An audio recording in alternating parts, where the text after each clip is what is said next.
Okay. I wrote this little document up this morning. It took me some time. And I was zoche to Yishuv Adas this morning, which I don't always have. But this morning, Baruch Hashem, my thinking was very clear, and I didn't use sources, and I just wrote this, and it flowed, and Hashem helped. And so I want to share it with you, and let's just read it together. And when I feel that more explanation is necessary, which this is the opportunity that I have to fill in some of those details, I will, Be'ezus Hashem, pause, and we'll speak some of the concepts out outside of the text. Okay, as you can see, this little essay or presentation is called Understanding Our Purpose. And we begin with a very important disclaimer. And the following is a very brief presentation of Devarim Ha'omdim Beruma Shel Olam. That basically means very, very, very lofty and important and fundamental and crucial ideas, which, meaning that the presentation tends toward generalization. It's very broad, and a proper effort would include far more detail, qualification, and nuance. It would include sources for what was written, of which there are many that I could have included, but we didn't, for the purpose of simplicity. It would also involve many other crucial points for consideration. This is not the whole thing. This is many of the things and some really important parts of the thing. But there's so many more details and so many more foundational concepts that would need to be included in a comprehensive presentation of Hashkafa. Finally, this presentation is subject to the personal limitations of my learning and understanding, and should only be seen as one potential approach, b'derech efshar. Okay, this is all in the way of suggestion. Okay, and that's what we're doing here. Okay, let's begin. Hashem is one. That is the truth, because the truth can only be one. Although I can say many lies about the essential nature of a particular aspect of experience, I can only say a single fundamental truth. For example, a cup is not a car or a computer or a table or a light bulb. Many falsehoods. I can say any given number of things about a particular thing that are false. But the truth is, it is only a cup, right? One single and singular truth. And this is the aspect of Shema Yisrael Hashem Elokeinu Hashem Echad, which is how we begin Kriya Shema. Hashem is one. And how we end Kriya Shema is Hashem Elokechem Emes, which is Hashem is true. And in that sense, these two things are really one thing. Hashem's oneness is synonymous with Hashem's truthfulness. Meaning at the end of the day, as we're going to get into in the second and third point, the ultimate reality is Hashem. And that reality has to only be echad. Because Hashem is true. And the truth is always just one. Can't have two truths. Okay, point number 2. A fundamental falsehood arises from the perspective of the human being, a created entity experiencing a created realm. Because the innate distinction between creator and creation is already an aspect of two-ness. It's already multiplicity, and therefore a falsehood. Because you're already breaking from the one. Because already you're saying, well, there are two things now. There's creator and creation. But what about emes? Emes can only be one. Can't have two, any aspect of two. Even if we can say a true thing about one of those two and a true thing about the other one, it is still a blemish in the ultimate nature of truth, which is one, because truth is only one. In the ultimate sense, then, there cannot both be universe and God. There can only be one. There can only be God. And that's really what we mean very deeply in both of those previous Hebrew expressions. Go back to the end of point number 1, where we mentioned the first statement in Shema, which is Shema Yisrael Hashem Elokeinu Hashem Echad. Note that we mentioned the word Hashem and Elokeinu, and we say they are one.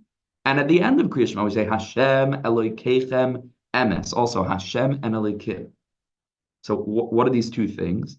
Elokim, what we're really saying is the manifestation of nature, Elokim, is Hashem, which is the truth of oneness, right? Elokim being plural. So our experience, the human experience in this world of separateness, this world being created, us being creatures within Hashem's creation, which already connotes two things. There's Hashem and then his creation, which is a stira, so to speak, or a blemish in the purity of truth. What we're proclaiming is that Elokim is synonymous with Hashem. Shema Yisrael, Hashem Elokeinu. That really, really our experience of this world is an experience of Hashem, because Hashem Echad. And Hashem is really Elokechem. It's one thing. You know why? Because Emes. And Emes can only be one. Now here's the problem. Point number 3. This truth runs contrary to our experience as human beings. All right, just a small little issue. Like this is not the way that we experience this world.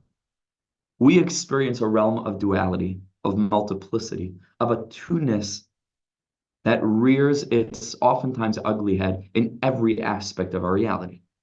Right? Male and female, love and hatred, up and down, hot and cold, bitter and sweet, east and west, intellect and emotion, religion and science, socio-political left and right, and most urgently apparent, good and evil. This confounding experience is greatly exacerbated by our experience of free choice. The apparent autonomy that we have, an autonomy that contradicts the correlative manifestation of the truth of oneness, right? Because if really everything is one, is Hashem, so then I don't have free choice. That's called determinism. Really, I don't have free choice because I'm not choosing, because there's no me. Everything's Hashem, but we experience free choice in a world that's riddled with opposites, with tension, with polarity, with dichotomy, with distinction in so many different aspects.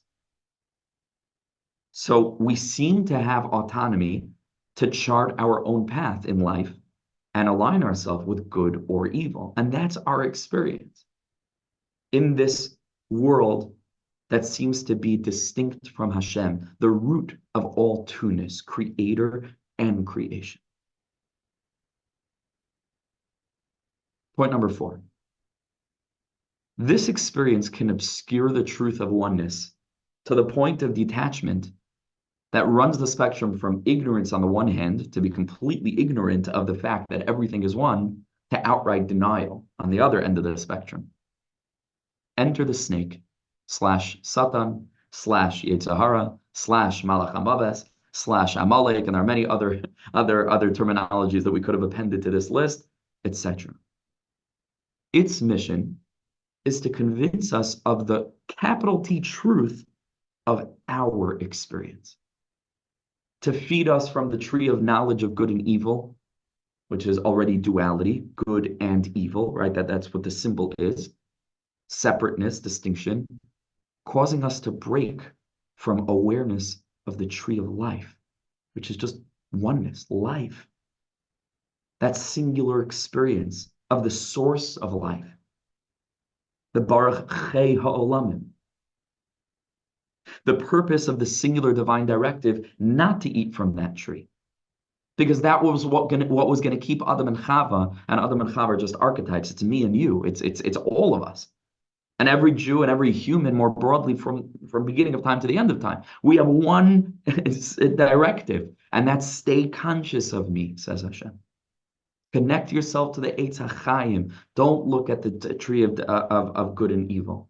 Don't fall into a consciousness of separateness.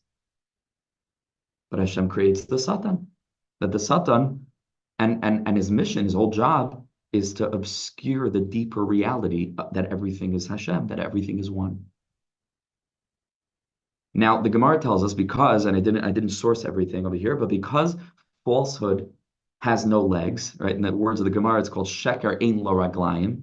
And the Gemara basically explains over there, Menachos, in the Gemara in Shabbos, that the word sheker is created with the letter shin, which comes down to a point. Kuf, which stands on one long leg, and resh, which also comes down to one point. And the Gemara basically suggests that, you can only stand on one leg for so long.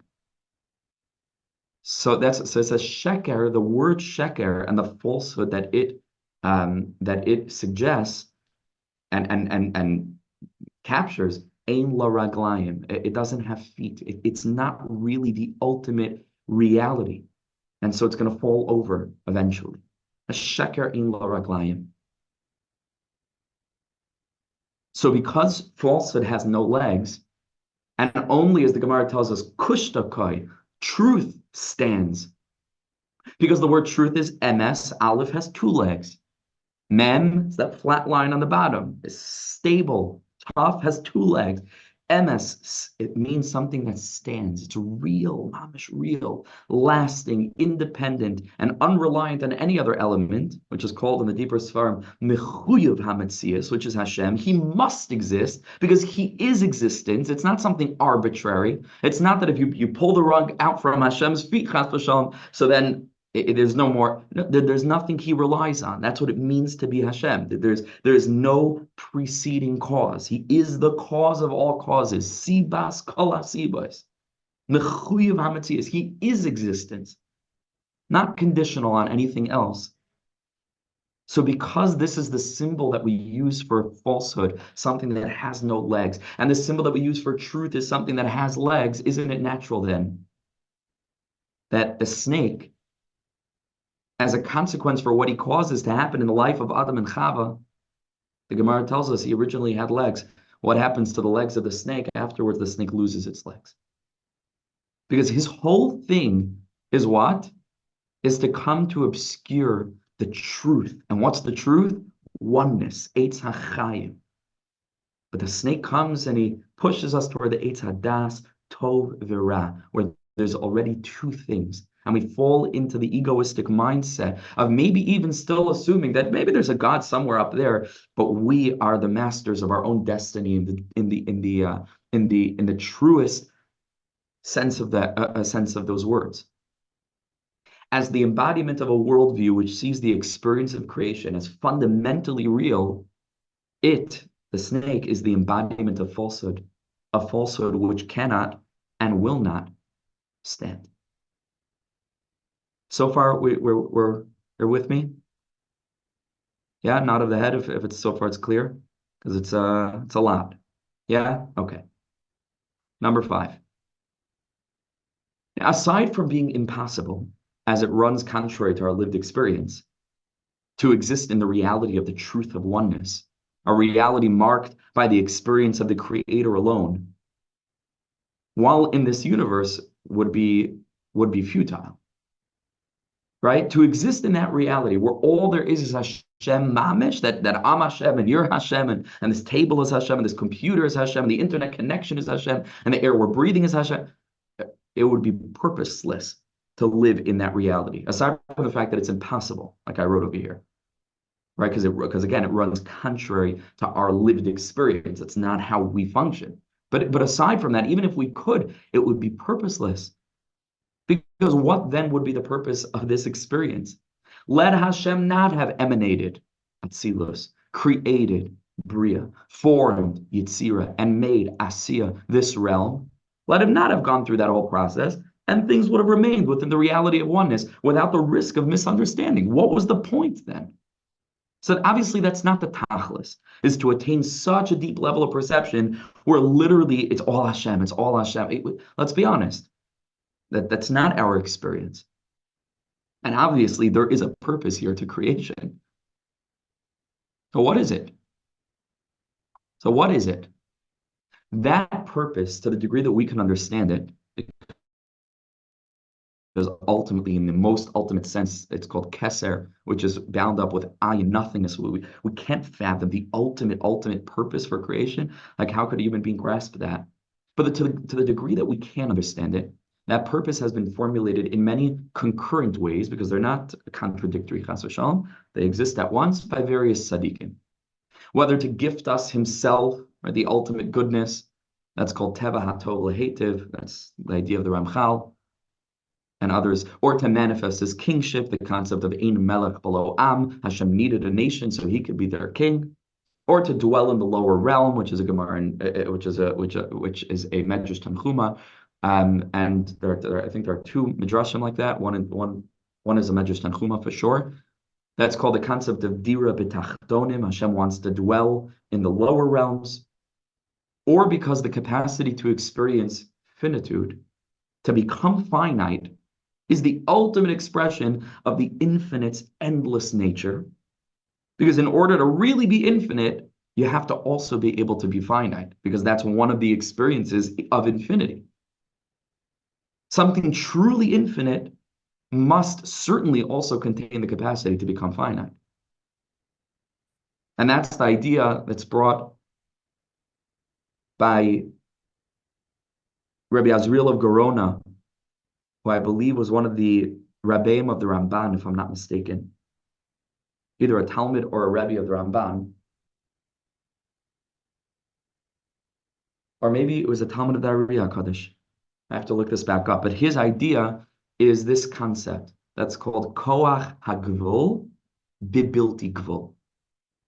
The capacity to be finite within the infinite. That's really the ultimate expression of Hashem's infinity. So regardless of whichever one of these we choose, right, to think about, it is clear that there was a motive for the generation of the reality we experience, that Hashem generated our reality. There's a purpose for this, a motive.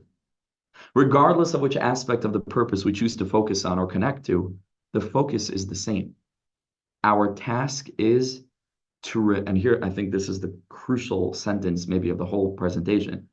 Our task is to remain conscious while rooted in the experiential reality of our lives, meaning while remaining within the experience of our human condition, within a created realm, to remain conscious of the truth of oneness, which is the truth of goodness, because that's what Hashem is, Toiv Hashem Lakol, which is the truth of love. Olam Chesed Yibane. That's the task. To stay within our experience of the human condition, within our experience of two-ness, so to speak. Not to negate that, and not to try to access a different reality where everything is just God, mamish. No, because then that's also not functioning as the what Hashem needed, so to speak, to get out of this experience. To stay as we are, but to remain conscious of the deeper truth. That everything is a manifestation and expression of Hashem's goodness, Hashem's love. To do this is called Yichud Kutsha Barichu, may have heard this terminology, Ushchinte. To connect Shchinte, which means our experience of consciousness in the created world, and to bind that together with what's called Kutsha Barichu, which is the transcendent element from which standpoint everything is Elokus. Number 6, to this end we were given Torah and Mitzvot, codified in the system of Halacha. This system accomplishes two things. In a spiritual sense, simply observing the Halacha involves utilizing physical experiences and the elements they feature in a spirit-oriented way, thus rectifying those elements and all the various sub-elements that contributed to those elements. We mentioned this in previous year with regard to eating. You remember we spoke about eating and how we're elevating each stage of creation as a person eats in a holy way. So I brought over here, for example, there are many millions of others, but here's one example of tefillin. Skin from a cow that ate grass, that grew on earth, right? And now we're bringing that into the realm of a spiritual act, serving Hashem. Or a quill from the bird, right? Because that's the quill that they used to write the letters in the scroll. That drank water, that experienced condensation in a cloud form, right? All the different elements of the created world, we elevate it, we bring it. There's nothing in this world that we don't use in some form in a way of Kedusha. What are we doing when we do that? We are rectifying the physical, illusory reality. Because by revealing the way in which, despite all appearances, they, meaning all those elements, are yet bound up with and distinct manifestation of the one and his will. That's what, on one hand, halacha of all the mitzvos in all of their different manifold expressions is for. Engaging with the physical realm in a way that allows for us to utilize all of those elements in a context that will make it clearer that this created realm that would potentially serve to introduce the element of falsehood, two-ness, meaning a fundamental distinction between the creator and his creation, we are revealing the one within the many. And that's one aspect of what halacha helps us to do. In this sense, there needn't be any consciousness on the part of the one observing the halacha. These rectifications happen regardless, simply by dint of the mitzvah having been properly fulfilled. Makes no difference how conscious a person is, how unconscious a person is. The more conscious a person is while engaged with the mitzvah, of course, the deeper the rectification made, the more illumination that results in every aspect. But even the most mindless, unconscious, rote, and robotic fulfillment of a mitzvah performed by a Tselem Elokim, whose very body and soul mirrors the spiritual light of the Torah structure, because there are 365 mitzvahs, lo saseh, 248 mitzvahs saseh, those correspond to the structure of the physical body, the bones, the 248 bones, and the 365 veins and sinews, which themselves manifest from the neshama, because the neshama has those parts, kiviyachol. So just by the tselem elokim, which is the body, engaging with different aspects of the Torah, which is a reflection, a spiritual activating energy of the body and soul, so we still accomplish the most wondrous purpose in the spiritual schema. Even if we have no consciousness, even if we're not doing it with any thought or feeling, just to do it already brings about the deepest rectifications. This is the light of Reb Chaim of Volozhin and his students. And I mean here specifically the Sefer Nefesh HaChaim is all devoted to this aspect of the halachic experience. And he makes clear again and again and again that even if a person has no kavana, even if a person is not able to focus at all, and even if they know nothing about the deeper light of what tefillin is, or lighting Shabbos candles, or keeping Shabbos itself, or Yamim Tovim, or tefillah, nothing. Maybe they don't even know the meaning of the words, but they do it. Unbelievable. And this is an aspect over here, and this is again very subjective and really conjectures as far as we can understand. This is the light, what's called Mashiach ben Yosef, who's usually associated with the energy of kalim, frameworks. In the prophecy of Yecheskel, it's the bones coming back together, just the form itself, right? And in that aspect, it's one level of light. Something's been accomplished. We can call it also tikkun hamochin in a certain sense. Again, everything is relative. So there's a way in which maybe the way of the Baal Shem Tov, which we're about to see, which is a deeper level, is Mashiach, is tikkun hamochin. But tikkun hamochin means the mind, chachma, bina, and das. Just in a more spiritual sense, less embodied. It accomplishes things in the spiritual realm beyond the lived experience of this world. Even if a person has no connection to what they're doing, they're fulfilling tremendous things in the spiritual realm. Mashiach ben Yosef, it's the framework, tikkun hamochin, and it accomplishes in the spiritual schema.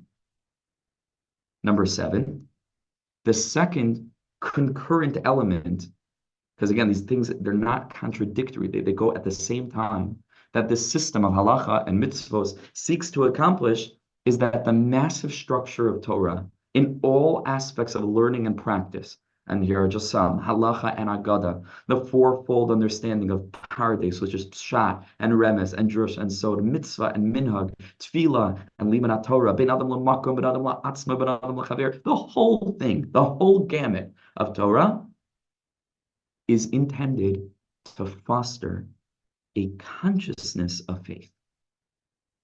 As David HaMelech sings, I wrote it in English, but I'll tell you it in Hebrew, B'chol mitzvosecha emuna. The point of all of the mitzvahs with all of their billions of halachas is emunah's faith. As our sages teach, Habakkuk sums the entire Torah up in a single point. Habakkuk vehemidan al achas.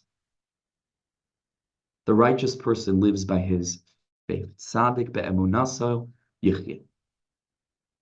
This living faith, be'emunasa yichye, is the ultimate purpose of Torah and mitzvahs. As humans with both body and soul, the ultimate fulfillment of life's purpose is not simply to foster spiritual rectifications, right, in the spiritual realm by way of mindless action, right, which we learned about in the previous paragraph, which is still real. And of course, Chas v'Shalom, the Nefesh HaChaim wasn't advocating that kind of service. He just comes to point this out for very specific reasons, as we're going to see a little bit later. Very, very important reasons. We're going to see that. And he makes this very clear if you learn Nefesh HaChaim again and again and again. In the story of our lives, I point this out in a footnote in chapter 2. I bring all the places in Nefesh HaChaim where he makes it very clear this is not the ideal, but he just wants to reveal this aspect of it, which is really important to keep in mind for reasons described there. But of course, this is not the ideal, right? Rather, we should strive for the ultimate situation in which our engagement with halacha, both in the realms of the overtly religious as well as in the realm of the overtly mundane, results in an expanded consciousness of faith that saturates our every thought, word, and action. This transformative consciousness of faith in all of its manifestations is the ultimate channel through which the reality of oneness becomes manifest, not despite, but specifically by way of the experience of multiplicity that so defines our reality. That's the ultimate gilui, that Hashem is here, Hashem is there, etc. Hashem is truly everywhere. Right? That this world is mamish, mamish, mamish Hashem's presence. Now, to live in that reality, we can't do. We need to stay within our human experience. But what are we trying to accomplish? Torah and mitzvos, which is life, really. We say Torah and mitzvos, we think about the mitzvos and halachas relating to overtly spiritual things, but it really means all of life. There's no moment of our lives where we're outside of, quote unquote, the Dalit Amos of halacha. The halacha is about everything. The halachas of how to walk in the street. Halachas of how to have a civil dispute with somebody over a business deal. The halacha is about everything. Everything is in the realm of halacha. Life. So not simply to make tikkunim in the spiritual realm, but to become a person who is aware of that reality, which is the true unity, that there really is no distinction between creator and creation. That's the true reality. That's the truth of the truth, an expanded truth, where Hashem's unity is so incredibly broad and vast that it can even be experienced and recognized here, while the here remains the here, without it being nullified in that great light of the spiritual realm. No. This is real from our perspective. We have to experience it as such, but to utilize the system of Torah and mitzvos to become aware of the real reality. Unbelievable. Right. So going back inside, in this way, the physical schema is rectified as well. Not just in a spiritual sense, okay, you fix the whole world and everything. No, in this sense, the physical world is also fixed. The vessel of physicality, the canvas of space-time, and all that it features, which is the whole universe and all the universes, is not seen merely as potentially holding the light of the one, but rather as itself being composed of that light, itself a medium of revelation and manifestation.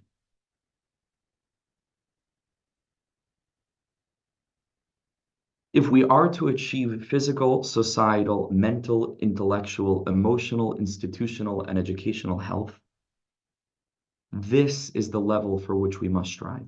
as individuals and as a nation. I want to clarify why. If all we have is the way of the Nefesh HaChaim, and that's how we're presenting things, then while it may result in, like, quote unquote, olam haba, I mean, like, we'll get all the checks and we've done everything right, like we say all the time, and we did all the rectifications in the spiritual realm, but it can produce a tremendous amount of brokenness in the practical physical realm, which we see again and again and again and again across the spectrum of the communities that aren't plugged into this number set paragraph, over here, point number 7, because it's divorced from this reality. And Mamela, it doesn't settle down into the Olam HaGashmi, because it was never about the Olam HaGashmi. It was just about Torah, and mitzvahs. But if it doesn't come along with a transformation of consciousness so that Emunah becomes lived, then it can lead to tremendous anxiety. It could lead to tremendous feelings of guilt and feelings of disconnect from oneself and from others, and a feeling of fundamental disconnect from Hashem when things don't go exactly as planned, which we're going to get to in paragraph number 8. And so the Baal Shem Tov said, yes, for sure, we need halachas and mitzvahs and all of this. But it needs to create a shift in our very, very, very pragmatic lives as we breathe every breath and as we speak every word in every conversation about every topic, and as we think every thought about anything that we might think about. It's got to be conscious, not just happening subconsciously. Because if it only happens subconsciously, then our institutional, communal, societal, educational, intellectual, mental, all of our structures in this world, they're not illuminated. And it leads, chas v'shalom, to shvira. It leads to dissonance between where we are and where we should be. Let's read this again. If we are to achieve physical, societal, mental, intellectual, emotional, institutional, and educational health, this is the level for which we must strive as individuals and as a nation. In this sense, every mitzvah, every halacha serves to illuminate another aspect of the human experience, rooted, as they all are, in the fundamental building blocks of the one's manifestation as our created realm, which we call the 10 spheros or the midos. So in that way, Shabbos is a tikkun of a certain aspect of our identity. It's called Malchus. Purim fixes the midah of Netzach. Chanukah fixes the midah of Hod. Pesach is Chachma. Shavuos is Bina. Sukkot is Das. All the different mitzvahs, the Tefillin Shel Yad, the Tefillin Shel Rosh, the Daled Minim, lighting Chanukah candles, lighting Shabbos candles, the mitzvah of Nida, all the different aspects for both men and women, they fit into a structure. They're here to help us supercharge our consciousness of Emunah. That's what it's for. Aside from the rectifications that take place, even without any consciousness, ayin see note number 6, right? The previous paragraph. That's true. But the Baal Shem Tov came to reveal something else. Surely, as mentioned, even without managing to experience halacha in this way, great things are accomplished. We said this already. But in order to experience a redemptive life, in order to move the entire world closer to a state of universal consciousness, goodness, and redemption, we must focus and aim for the more ideal vision, for our sake, as well as for his. And in parentheses, but facetiously, both of which, from the perspective of living faith, are eventually understood as being one and the same. Right? Our sake is his sake. It's all because it's all one. This is the light of the Baal Shem Tov and his students, which is an aspect of Mashiach ben David, which is called Tikkun Hamidos, right? The body, the kalim. He came to rectify not just the spiritual realm beyond, but the lived experience of our reality. Brought it down into our lives. This is the light of the Baal Shem. Just a nod of the head if this is making sense so far. Yeah, I mean, okay, it's only one of you or two of you, so okay. Number 8.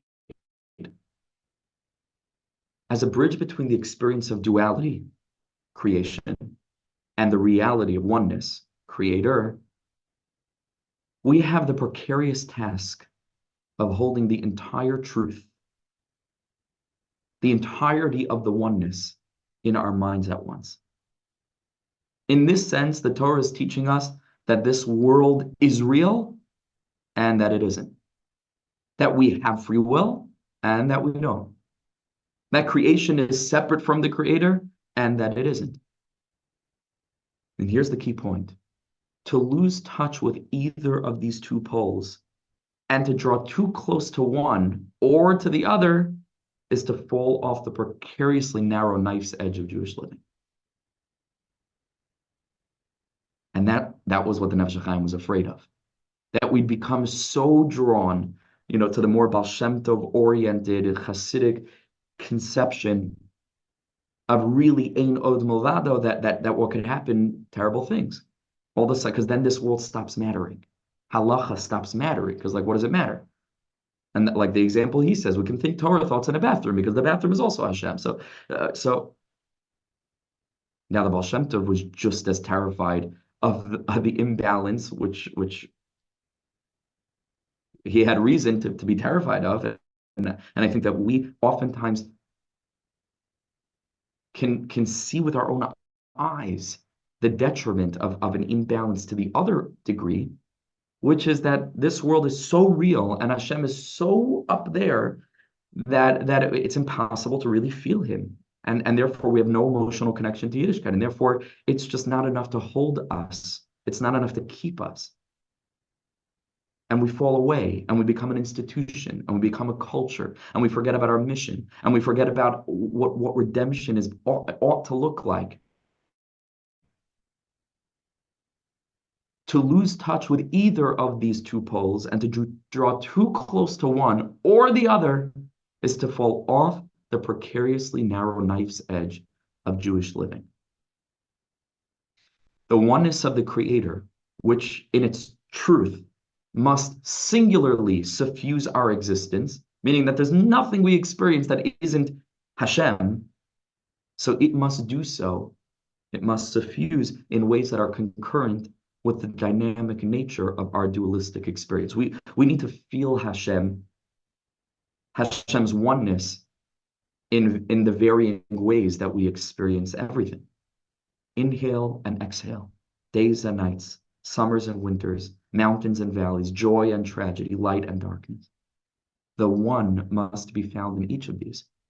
And the strategy for doing so must vary in accordance with the experience. In difficult times, we make use of the realization that Hashem's presence fills all, even darkness, tragedy, and the valleys of life.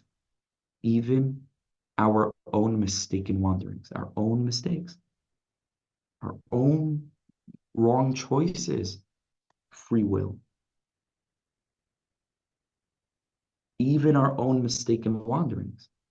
That whatever experience we are currently having is ideal in every aspect, as it relates to ourselves, as it relates to the way that other people's situation, children, students, family members, is impacting us. Every aspect is ideal, irrespective of how we got there. Meaning, even if we produced this unideal, lack of ideal situation, if it's a thing that's happening now, it's a revelation of Elokus.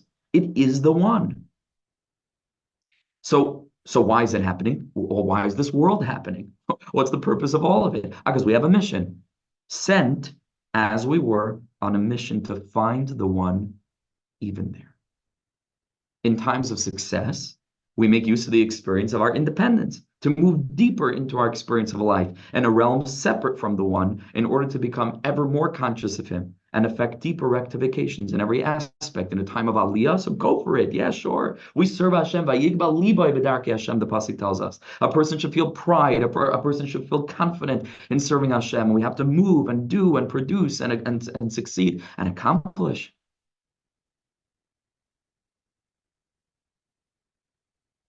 Being authentic with what's unfolding in our lives. Validating it as concurrently both the oftentimes tortured reality of our experience, as well as, at the same time, the blessed and beautiful reality of his experience, and thus being vulnerable with ourselves others, and him with peace of mind and compassion. Allows us to experience calm and contentment with whatever is. To see every obstacle and challenge, even the most apparently hopeless, as an illusion in a sense of it's truly being nothing other than another opportunity to strengthen our living faith in some new way, to become so deeply aware of his presence that we become comfortable addressing him in our own words about whatever is going on in our lives as we would to our very best friend. This is the light of the ultimate rectification. And this is the light of redemption for Am Yisrael, for the nations, and for every element of this fractured creation. And in my humble opinion and experience, this is the light of Rabbi Nachman of Breslov. And this is what we call Tikkun Keser Malchus in the structure of the spheros. So we covered the Mochin, which is Chachma Bina Das. We covered the Midos, which is the body, Chesed Gvur Tiferes Netzach Hod Yisod. And then there's something called Keser and Malchus. The Keser is the will, is the yearning. Malchus is the activation in the most literal embodied sense. And Rabbi Nachman is both. And anybody who knows Rabbi Nachman is mamish both. His light is the light of both. And he said this explicitly. He said the Litvaks say that the non-Hasidim say that the most important thing is davening. The most important thing is learning with all of what that means. He said the Hasidim say that the most important thing is davening with all of what that means. Rabbi Nachman said, and I say, when he said in Yiddish, davening and learning in davening. I say both. Rabbi Nachman is the light of both, of this balance. If a person is a little bit more familiar, anybody who's here now listening, or anybody who's going to be watching this afterwards with Rabbi Nachman's teachings, a little bit, so you know about Ratzai and Shoy, running and returning. You know about Aye and Miloi, right? Aye Mekoim Kavodah. Sometimes you can't find Hashem, and at the same time, Eloi Chal Arz Kavodah. Hashem is mamish everywhere. Rabbi Nachman is that ultimate rectification, the light of both. The light that I hope to have captured in this little presentation that with Hashem's help I was privileged to write this morning. And that's it. Now, when I say that's it, I what I mean is, well, first of all, I mean that this is the end of this essay. But what I also mean is I think this is hugely encompassing. Hugely, I think it's a big light, this little write-up, because there are write-ups about everything in the world, but very infrequently do we have write-ups about the actual thing that everything else is unfolding in. Like, what is it? And it's terse and it's difficult, and I wrote it very, very briefly. As you can see, I had to explain so much outside, but I think it's useful. I hope it's useful. I hope you found it useful. I hope it was somewhat coherent and clear, and we're gonna stop the screen share now with the last 10 minutes. We'll open it up for questions. I sent it to somebody else. He said it would take us 10 years to really, really unpack this, because its whole approaches, but this is what our neshamas need today, because our neshamas are huge neshamas and they're yearning for the whole. So when we only get little parts, it's painful for us. And I think that as many of our children are suffering from this, because we only give them little parts, and they need the all. So it's useful. Yes, absolutely. I'll just add to what you're saying. Of course, what you're saying is so true. I just want to point out one other thing, and then we'll get back to the legs I want to speak about in a minute, because you brought it up. Is that when it comes to Panemius HaTorah, when it comes to this kind of learning, it's everything. Meaning every aspect of what we just spoke about ties into every other aspect of everything in Torah. Once you get the fundamental building blocks down, and that's why I think we should be teaching this to our children. Give them the framework, show them the box that of the box that like they need to know like what they're even trying together. We spend so little time on that, if any, and then we give them a billion puzzle pieces, and it's like they have no idea what in heaven's name they're meant to do with this. Like for what? What is it? So like Bar Mitzvah boy, we're teaching him how to put on tefillin.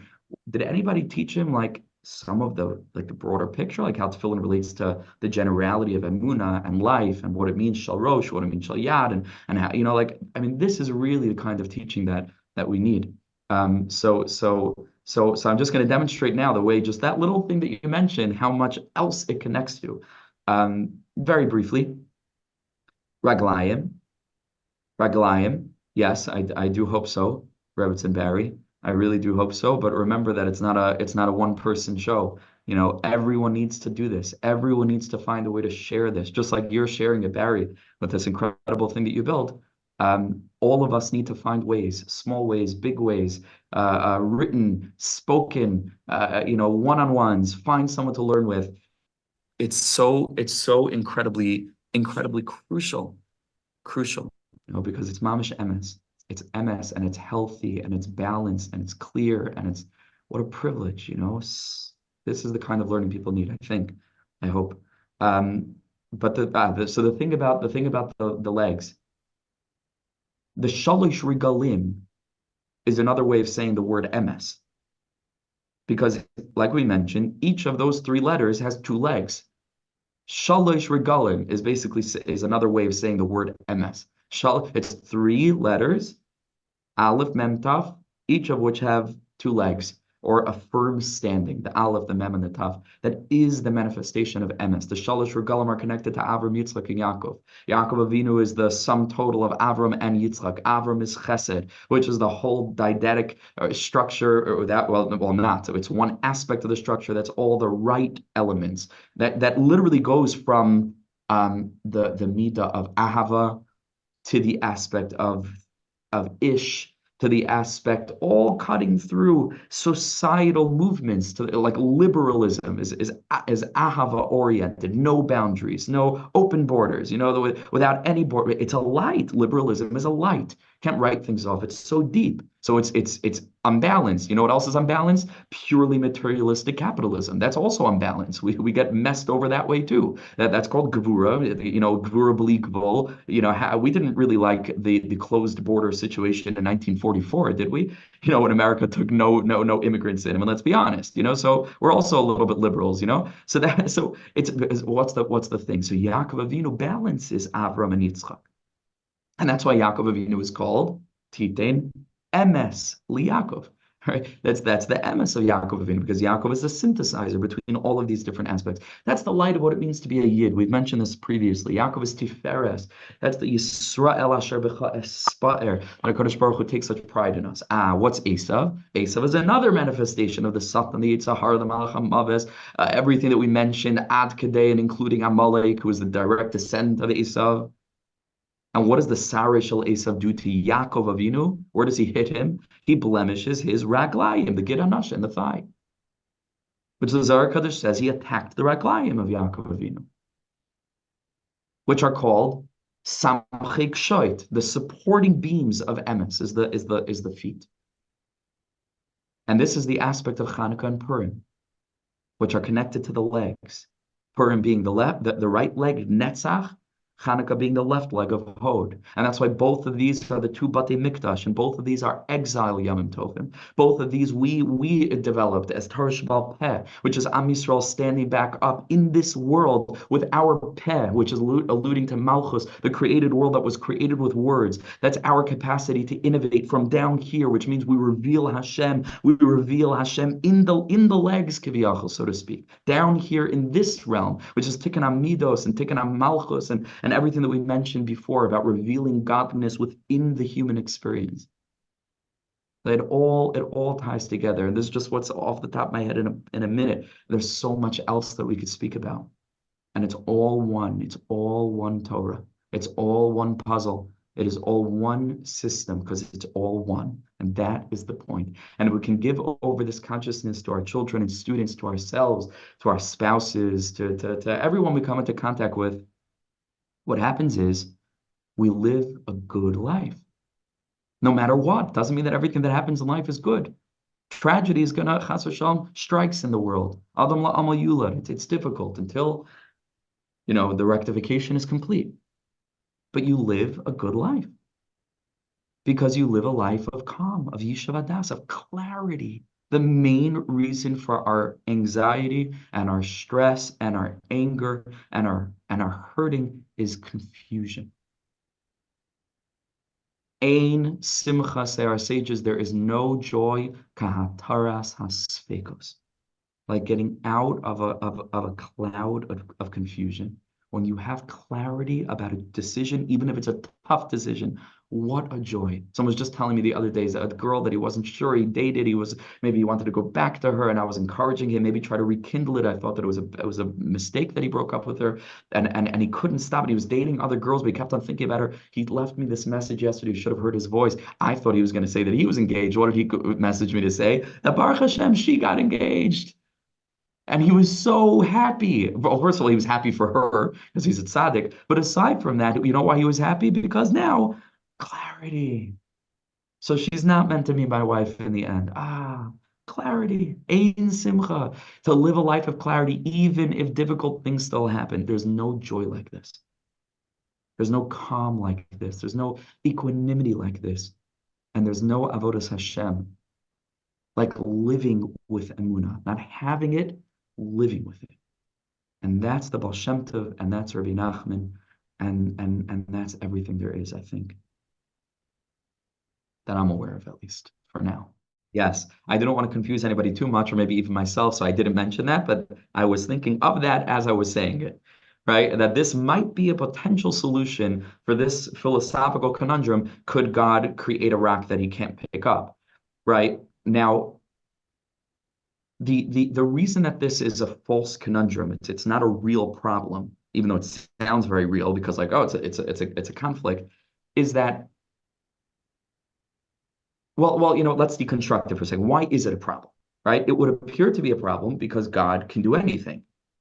Now, if he can do anything, presumably he can create an experience where he cannot do that thing, right? Because that's part of anything. So we're getting there. But yes, that's the answer.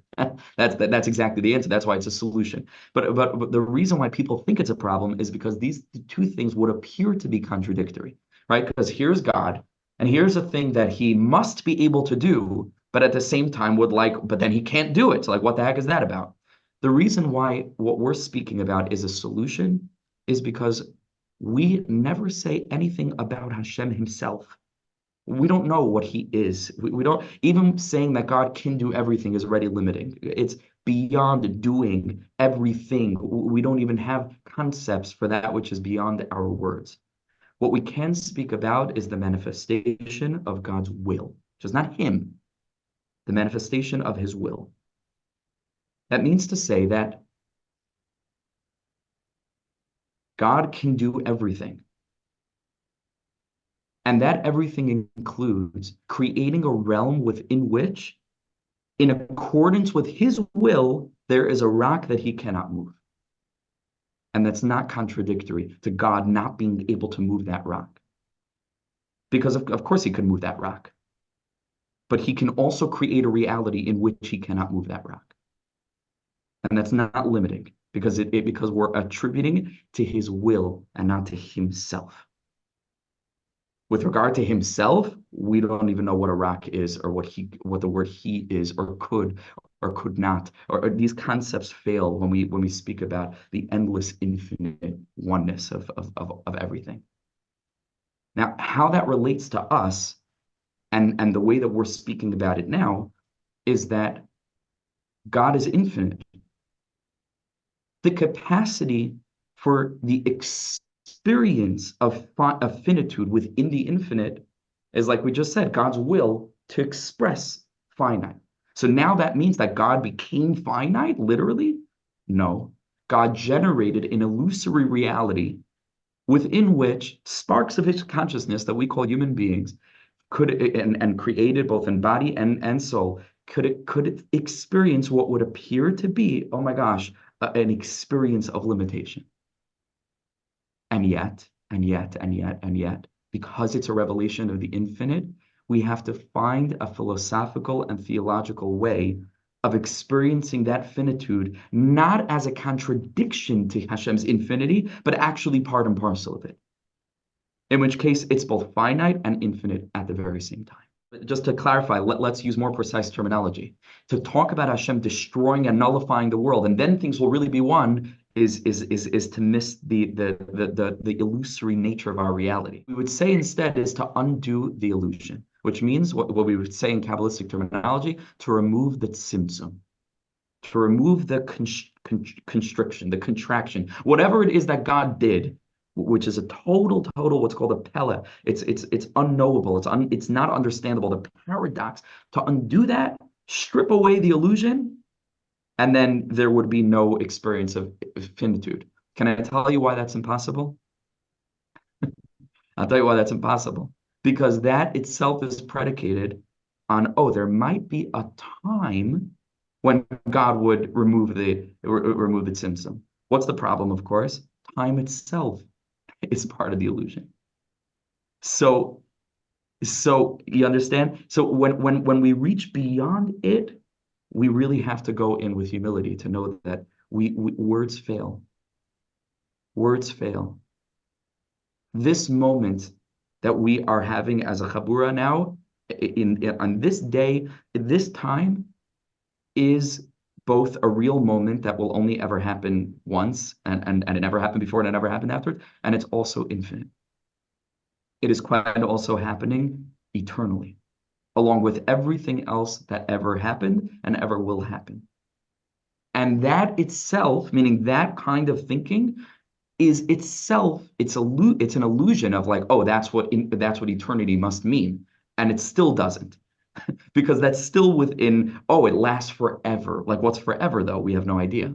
So it is happening at the same time. Wait, but you already said the word time. You understand? These are all limitations. And that's the fundamental wall that we come up against as human beings. But through Torah and mitzvos, we stand with one foot here and one foot there. And that's called truth. And that's called one. We're not separating it. We cannot separate it. What's called in the Zohar Kadosh, Ihu v'gamoi chadu. In that aspect, God is one with his will. What we mean is our experience of him. And all we can experience is what he's revealed, and all he's revealed is what he wanted to reveal. So that's what we mean when we speak about his will. It's not separating him from his will.